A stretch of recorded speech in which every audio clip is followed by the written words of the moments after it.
ಇಡೀ ಬೆಂಗಳೂರು ನಗರ ಮುಂಜಾನೆ ಮಂಜಿನಲ್ಲಿ ಮುಳುಗಿದಂತೆ ತೋರುತ್ತಿತ್ತು.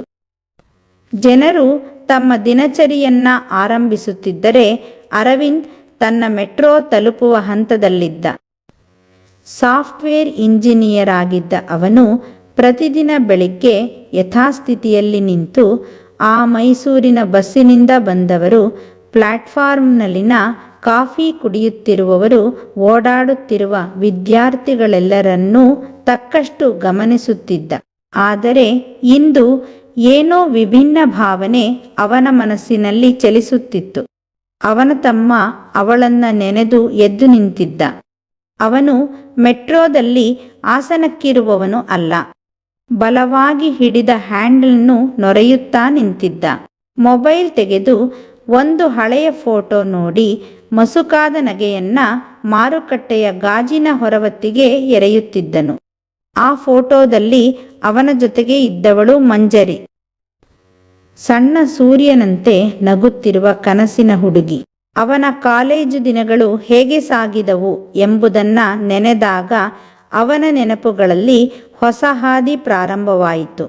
ಸುಮಾರು 10 ವರ್ಷಗಳ ಹಿಂದಿನ ಗೋಲ್ಡನ್ ಡೇಸ್. ಅರವಿಂದ್ ಶ್ರೀ ಚೈತನ್ಯ ಪದವಿ ಪೂರ್ವ ಕಾಲೇಜಿನಲ್ಲಿ ವಿಜ್ಞಾನ ವಿಭಾಗದಲ್ಲಿ ಸೇರಿದ್ದ. ಅತ್ಯಂತ ಒಳ್ಳೆಯ ಅಂಕಗಳನ್ನು ಪಡೆದಿದ್ದರೂ ಅವನು ತುಂಬ ನಾಚಿಕೆಯಿರುವ, ಸಹಜವಾಗಿ ಎಲ್ಲರೊಡನೆ ಬೆರೆಯುವ ವ್ಯಕ್ತಿಯಾಗಿರಲಿಲ್ಲ. ಅವನಿಗೆ ಪುಸ್ತಕಗಳು, ಸಂಗೀತ ಮತ್ತು ನೈಸರ್ಗಿಕತೆ ಇಷ್ಟ. ಆದರೆ ಮೊದಲ ದಿನವೇ ಬಸ್ಸಿನಿಂದ ಇಳಿದು ಕಾಲೇಜಿಗೆ ಬರುವ ವೇಳೆ ಅವನು ಕಂಡಿದ್ದ ಆಕೆಯ ಮುಖವು ಅವನ ಹೃದಯದಲ್ಲಿ ಹೊಸ ಅಧ್ಯಾಯವೊಂದನ್ನು ಬರೆಯಲಾರಂಭಿಸಿತ್ತು. ಅವನು ಅವಳನ್ನು ನೋಡಿದ ಕೂಡಲೇ ಮೂಕವಿಸ್ಮಿತನಾಗಿದ್ದ. ಅವಳ ಹೆಸರು ಮಂಜರಿ. ಕನ್ನಡ ವಿಭಾಗದ ವಿದ್ಯಾರ್ಥಿನಿ.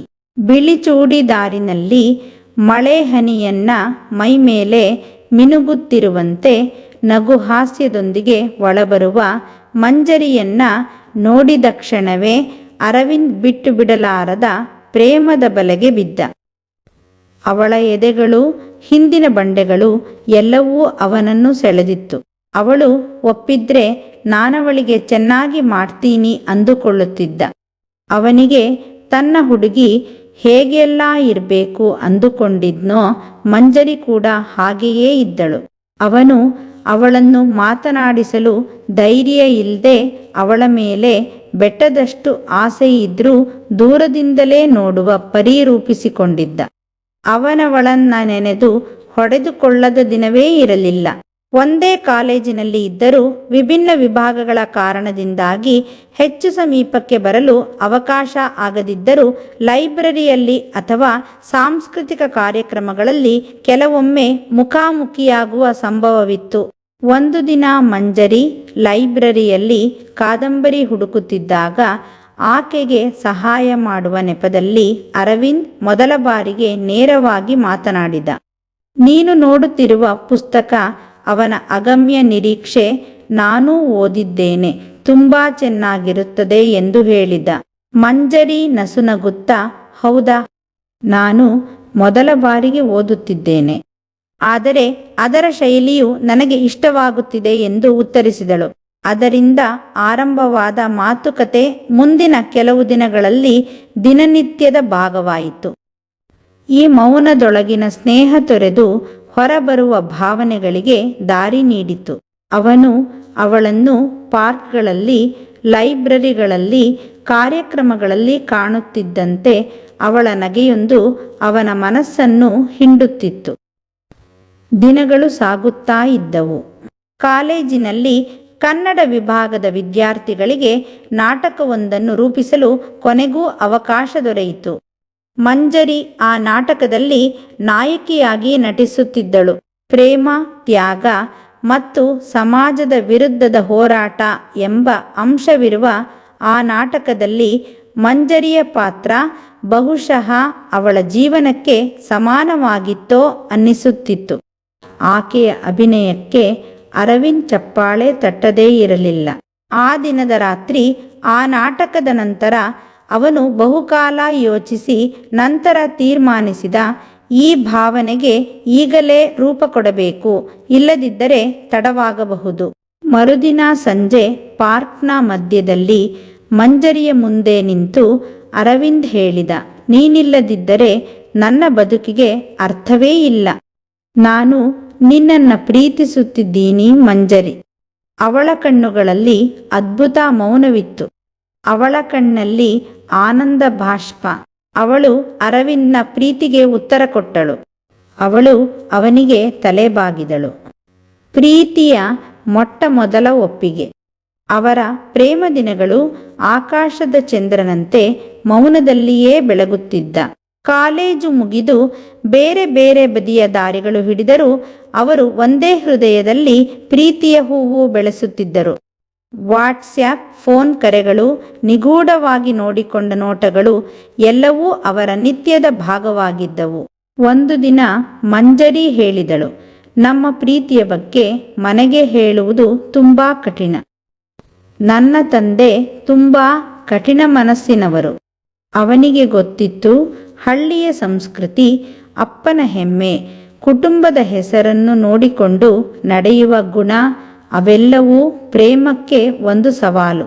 ಆದರೆ ಅವನು ನಂಬಿದ್ದನು, ಅವಳ ಪ್ರೀತಿ, ಅವನ ಶ್ರದ್ಧೆ ಮತ್ತು ಸಮಯ ಈ ಬಿಕ್ಕಟ್ಟನ್ನು ತಡೆಯುವ ಶಕ್ತಿ ಹೊಂದಿವೆ ಎಂದು. ಆದರೆ ಕಾಲ ಹಾಗೆ ಸಾಗಲಿಲ್ಲ. ಕೆಲವೇ ತಿಂಗಳಲ್ಲಿ ಮಂಜರಿ ದೂರವಾಗತೊಡಗಿದಳು. ಮೊಬೈಲ್ ಕರೆಗಳಿಗೆ ಉತ್ತರವಿಲ್ಲ, ಸಂದೇಶಗಳಿಗೆ ಮೌನ, ಕ್ಯಾಂಪಸ್ನಲ್ಲೂ ಕಡಿಮೆ ಕಾಣಿಸಿಕೊಳ್ಳುವ ಸ್ಥಿತಿ. ಅರವಿಂದ್ ಬೆವರಿ ಬಿದ್ದ. ಒಂದೇ ಮಾತು ಕೇಳಲು ಆಕೆಯ ಮನೆಗೆ ಹೋದಾಗ ಮಂಜರಿ ಹೊರಗೆ ಬಂದು ಕಣ್ಣೀರು ಹಾಕುತ್ತಲೇ ನಿಂತಳು. ಅರವಿಂದ್, ನಮ್ಮ ಮನೆಯವರು ನನ್ನನ್ನು ಬೇರೆಯವನೊಂದಿಗೆ ನನ್ನ ಮದುವೆ ಮಾಡಲು ಒಪ್ಪಿಗೆ ಕೊಟ್ಟಿದ್ದಾರೆ. ಅವರು ನನಗೆ ಆಯ್ಕೆ ನೀಡಲಿಲ್ಲ. ನಾನು ನಿನ್ನನ್ನು ಜೀವಕ್ಕಿಂತ ಹೆಚ್ಚಾಗಿ ಪ್ರೀತಿಸುತ್ತಿದ್ದೀನಿ. ಆದರೆ ನಿನ್ನೊಂದಿಗೆ ಜೀವನ ಮುಂದುವರಿಸುವ ಶಕ್ತಿ ನನ್ನಲ್ಲಿಲ್ಲ. ಈ ಮಾತುಗಳನ್ನು ಕೇಳಿದ ಅರವಿಂದ್ಗೆ ದುಃಖ ಉಮ್ಮಳಿಸಿ ಬಂತು. ಆದರೂ ಅವನು ನಿದ್ದೆ ಹಾಕಿದವಲ್ಲ.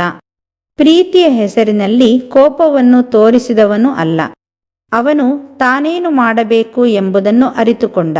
ಜೀವನದಲ್ಲಿ ತನ್ನನ್ನು ಸ್ಥಿರಗೊಳಿಸಿ ತನ್ನ ಮೌಲ್ಯವನ್ನು ಬೆಳಗಿಸಬೇಕೆಂಬ ಕನಸನ್ನು ಕಟ್ಟಿಕೊಂಡ.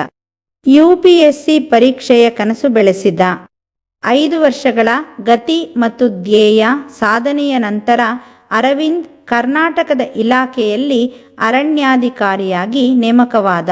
ಹಿರಿಯಾಧಿಕಾರಿಯಾಗಿ ಅವನು ಗಡಿ ಪ್ರದೇಶದ ಹಳ್ಳಿಗಳಿಗೆ ನಿಯೋಜನೆಗೊಂಡ. ಅದರಲ್ಲಿ ಒಂದಾದ ತೂರಮನೆ ಎಂಬ ಹಳ್ಳಿ ಅವನ ಹೊಸ ಕಾರ್ಯಕ್ಷೇತ್ರ. ಇಲ್ಲಿ ಬಂದ ಬಳಿಕ ಗ್ರಾಮಸ್ಥರ ಅಭಿಪ್ರಾಯ, ಪರಿಸರದ ಪರಿಸ್ಥಿತಿ, ಮಕ್ಕಳ ಶಿಕ್ಷಣ ಎಲ್ಲವೂ ಅವನ ಕೆಲಸದ ಭಾಗವಾಯಿತು. ಆದರೆ ಈ ಹಳ್ಳಿಯ ಹೆಸರು ಕೇಳಿ ಅವನೊಳಗೆ 10 ನೆನಪುಗಳು ಎದ್ದಂತಾಯಿತು. ಮಂಜರಿಯ ಊರೇ ಅದಾಗಿತ್ತು. ಅವನನ್ನು ನೋಡಿ ಅಚ್ಚರಿ ಹೊತ್ತವರೊಬ್ಬರು, ನೀವು ಮಂಜರಿಯ ಪ್ರೇಮಿಯಲ್ಲವೋ ಸರ್ ಎಂದಾಗ ಅವನು ಮುಗುಳ್ನಗೆ ನೀಡಿದ. ಮಂಜರಿಯ ಮನೆಯವರು ಈಗ ಬೇರೆ ದೃಷ್ಟಿಕೋನದಿಂದ ಅವನನ್ನು ನೋಡುತ್ತಿದ್ದರು.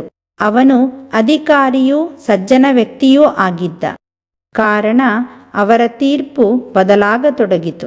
ಒಂದು ಸಂಜೆ ಹಳ್ಳಿ ಸಭೆಯಲ್ಲಿ ಮಂಜರಿಯ ತಂದೆ ತಮ್ಮ ಮಾತಿನಲ್ಲಿ ಅರವಿಂದ್ ಬಗ್ಗೆ ಹೀಗೆ ಹೇಳಿದರು, ನಮ್ಮ ಹೆಣ್ಣು ಮಗುವಿಗೆ ಈ ರೀತಿಯ ಒಬ್ಬ ವ್ಯಕ್ತಿ ಪತಿಯಾಗಿ ಸಿಕ್ಕಿದರೆ ಅದಕ್ಕಿಂತ ಹೆಮ್ಮೆ ಇನ್ನೇನು ಬೇಕು? ಆ ಮಾತು ಕೇಳಿದ ಮಂಜರಿ ಮನೆಯೊಳಗಿಂದ ಹೊರಬಂದು ಪ್ರೀತಿಯ ಕಣ್ಣುಗಳಿಂದ ಅರವಿಂದ್ನನ್ನೇ ನೋಡತೊಡಗಿದಳು. ಅವಳ ಕಣ್ಣುಗಳಲ್ಲಿ ಇನ್ನೂ ಏನೋ ಮಾತುಗಳು ಹೋದವು. ಅವನಿಗೆ ಕಾಯಲು ಸಾಧ್ಯವಾಯಿತು. ನನಗೆ ಓಡುವುದು ಸಾಧ್ಯವಾಯಿತು. ಅವರು ಮದುವೆಯಾಗಿದ್ರು. ಗ್ರಾಮದಲ್ಲಿ ಸಣ್ಣ ವಿವಾಹ. ಗಜುಬಜೆ ಇಲ್ಲ, ಆದರೆ ಭಾವನೆ ತುಂಬಿದದ್ದಾಗಿತ್ತು. ಮಂಜರಿ ಮತ್ತು ಅರವಿಂದ್ ಬದುಕಿಗೆ ಹೊಸ ದಿಕ್ಕು ಹಿಡಿದರು. ಬೆಳ್ಳಿದ ಬಾಣಂತಿಯಂತೆ ಬೆಳಗಿನ ಜಾವ ಅವಳ ಬಾಗಿಲಿನ ಮುಂದೆ ನಿಂತು ಕಾಫಿ ಕುಡಿಯುವಾಗ ಅರವಿಂದ್ನ ಮನಸ್ಸು ಹೇಳುತ್ತಿತ್ತು, ಈ ಪ್ರೀತಿ, ಈ ಹೋರಾಟ, ಈ ಕಾಯುವಿಕೆ ಎಲ್ಲವೂ ನಿಜವಾಗಿಯೇ ಹೂವಾಗಿ ಅರಳಿದವು. ಇದೊಂದು ಕವನವಾಗದ ಕತೆ. ಇದೊಂದು ಕಾಲ್ಪನಿಕ ಸ್ವಪ್ನವಲ್ಲ. ಈ ಪ್ರೀತಿ ನಿಜವಾಗಿಯೇ ತಮ್ಮ ಸಮಯದಲ್ಲಿಯೇ ಪುನರ್ಜೀವಿತರಾಯಿತು.